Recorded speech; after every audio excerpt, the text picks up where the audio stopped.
சத்யாவின் தமிழ் புத்தாண்டு super offer. Tiruppur பெருமாநல்லூர்ல தாவேக தலைவர் விஜய் வருகைக்காக காத்திருக்கக்கூடிய கூட்டத்துல 5 பேர் மயக்கம் அடைஞ்சிருக்கிறதுனால பரபரப்பு ஏற்பட்டிருக்கு. இது குறித்த கூடுதல் தகவல்களை செய்தியாளர் அருண்குமார் வழங்கிட கேட்கலாம். அருண்குமார், இப்ப அந்த மயக்கம் அடைஞ்சவங்களுடைய நிலை எவ்வாறு இருக்கிறது? அவங்களுக்கான முதல் உதவி கொடுக்கப்பட்டிருக்கா? நிலை என்ன? வணக்கம். தாவேகா தலைவர் விஜய் அதாவது இன்று பரப்புரை மேற்கொள்வதற்காக சென்னையிலிருந்து திருப்பூர் பெருமாநல்லூர் சாலைக்கு வந்து கொண்டிருக்கிறார். குறிப்பாக விஜயை காண்பதற்கு காலை 10 மணி முதலே தொண்டர்கள் இங்கே பெருமாநல்லூர் சாலையில குவிந்து வருகிறார்கள்.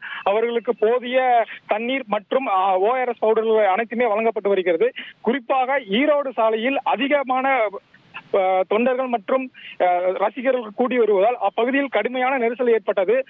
இந்த நிலையில் இங்கு இடையிடையே பாட்டு போடுவதால் அப்பகுதியில் ஏராளமான பெண்கள் நெரிசலுக்குள்ளாகிறார்கள். இதனால் அதிகமானோர் சுமார் 5க்கும் மேற்பட்ட மயக்கமடைந்தார்கள். மயக்கமடைந்தவர்களை உடனடியாக ஆம்புலன்ஸ் உதவியுடன் அருகில் இருக்கும் பெருமாநல்லூர் அரசு மருத்துவமனைக்கு முதலுதவிக்காக அனுப்பி வைத்தார்கள்.